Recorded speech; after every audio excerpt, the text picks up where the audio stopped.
Good morning, good morning. I completely and totally forgot about recording anything from today. But, luckily, on the drive I remembered. So here's where we stand at. I think I'm still currently in one of the TradingView competition leap positions. I want to say it might be at a $400 profit area. And so, you know, the max I can lose there is probably about $400 as well. So, but I already am at like 252,000 or something like that. So, I'm in profit for last week.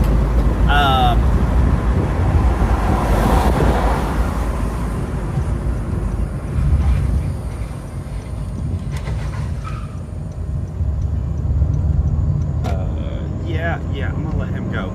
So this guy just sped the crap up and didn't handle it very well, hit the circle and, well, lost control and went directly into the park area. He's fine, probably a little shaken up because all it is hit the curb and all this other stuff. But I mean, it's not that serious. Some people in the morning, I don't understand being in a rush. That might be, I mean, I think that was my personality to begin with. I wasn't in a rush for the most part. And so if anything, trading is definitely enhanced that position to be like, you know what, let's just take it slow. Take it slow. If I'm running late, I'm running late. There's no point in stressing out, doing crazy stuff that could possibly hurt myself or somebody else like that. Oh, case in point, that was Park Circle. That is the area that a lot of people go and walk around at for exercise and everything like that. It's like, what if somebody was there? Could have just wiped them out. But okay, so that's where it gets stupid. Okay. Whew. Crazy first thing in the morning. That's great. That's great. That's great. That's great. So yes, one position there. We'll see what that looks like later on. I will set up for the next 4 hour at 9 o'clock in the morning. I'll set up all the rest of the trades to see what they look like. Hopefully be able to follow up with that. In my own personal accounts, I have had a bunch of different stuff hit this morning for like the CAD, the USD CAD and AUD CAD, and maybe NZD USD. I think those are the three that I'm hedged in. But unfortunately, when I looked at them, it was just a huge spike. I don't know what went on over the night or early in the morning, but it spiked down.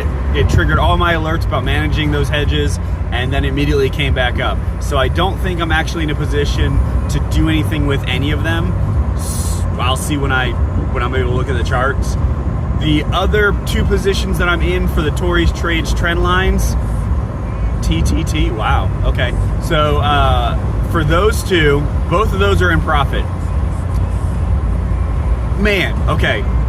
The beauty of the trend lines, just trading the way she teaches to start with, is it removes just your pretty much mental capacity to have to make a choice.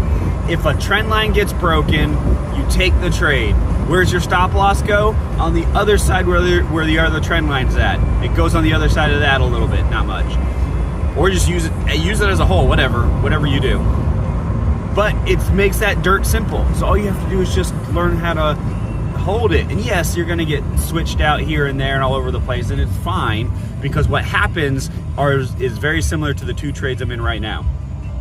GJ, I think at it's like 1 to 2 when I had like 3, because it's $1.50 per, so it's like it's not even risking a lot, but it's $1.50 per position is what I'm getting into. It's just testing out the entire strategy. Love the way that it's going. I'll probably definitely incorporate that as a way to go, but I'm just going to continue building up this account in order to make that happen.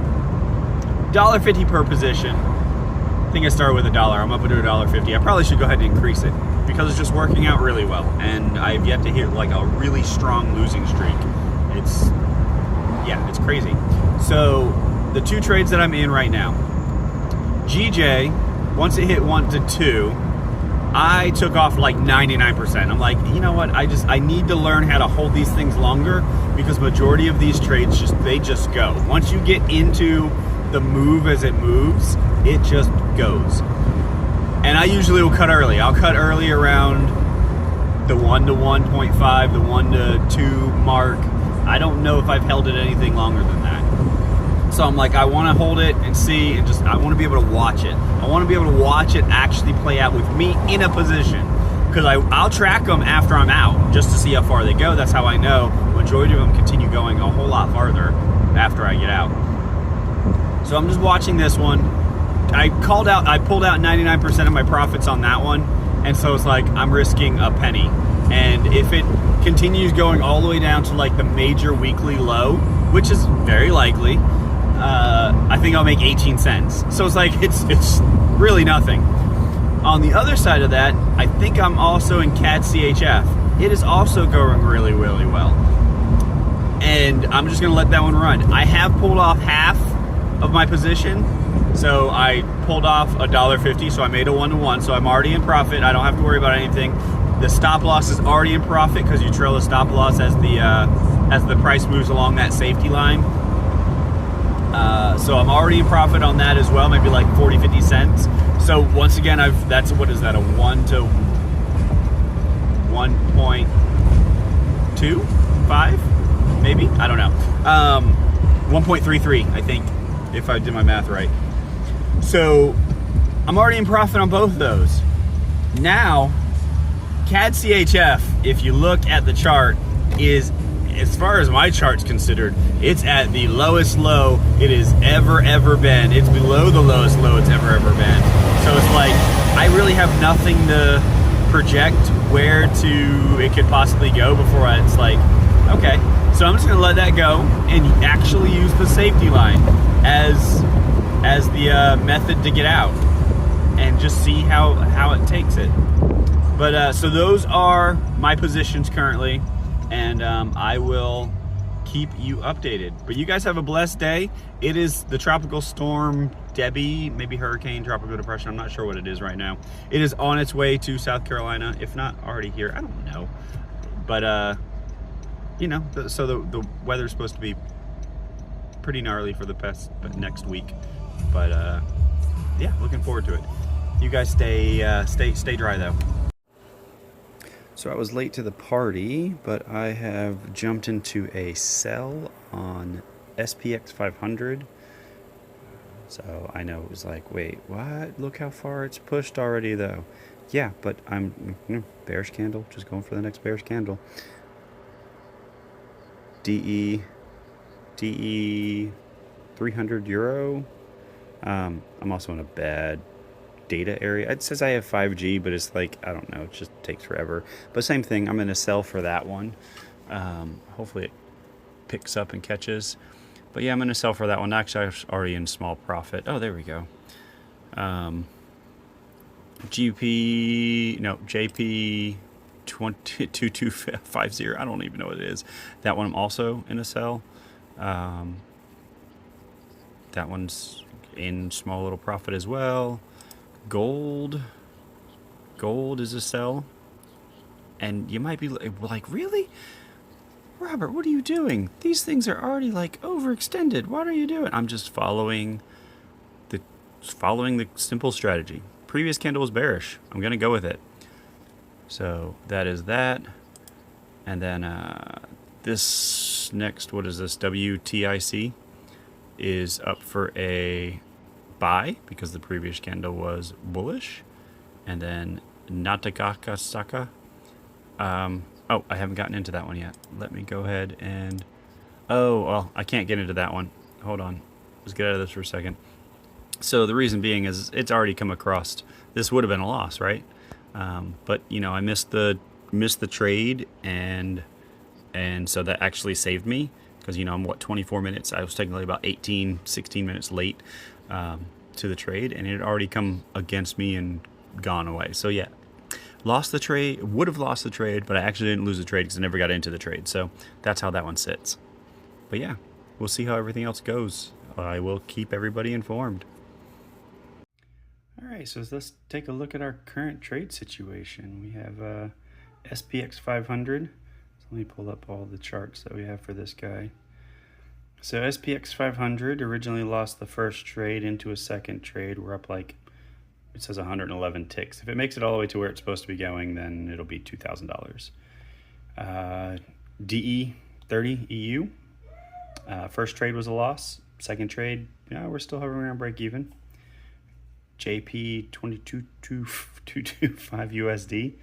A little bit above break even, but if it goes all the way to profit, it'll be $2,300 as well. Gold's in drawdown. It doesn't look like I got a first position. I don't know what, maybe I was in the first position from the previous one. I don't know.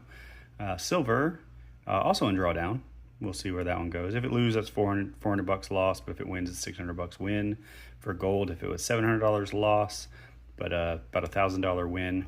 WTIC is up more than halfway to its profit target at a 776 for a win there. And then natural gas is hovering around break even. I didn't get into a original trade to begin with. I think I recorded that a little bit earlier in the day. By the time I came to the chart anyway, it would have been a losing trade, but by the time I came to the chart, it had already broken the high of the previous candle, which is where I put my stop loss for this little test. But yeah, it's all that played out because we were still in the trade from the other day, which actually won. So currently, you know, the account sits at 249,000. We have a floating P&L of $176, so that's really right around break even. But we'll have to see how everything goes.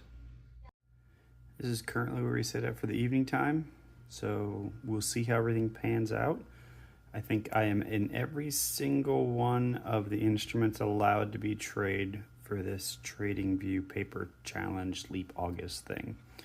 So the key here being, you know, it's like I'm not doing anything special. If the previous candle is bearish, I'm taking a sell. If the previous candle is bullish, I'm taking a buy. The only thing I throw in for as far as the human element is if I happen to see that it's, I don't know, like an indecision candle, then I won't get in. I have been going, I try to extend the profits a little bit to like a 1 to 2, 1 to 1.5, 1.7, I don't know, somewhere more than what I did yesterday. Because most of them look like they moved a whole lot more. So leaving this all forward, or moving forward with that, one of the benefits that if I can end the month break even, then understand I am, with that simple concept of running the previous candle, that's generally already better than majority of the traders who try. Remember, what are the stats? 90% of traders lose 90% of the capital within their first 90 days. So if you could start with something that's break even, then you're already doing better than a lot of traders. So you don't have to complicate it. And I'm hoping that this is one of those things that proves it to you.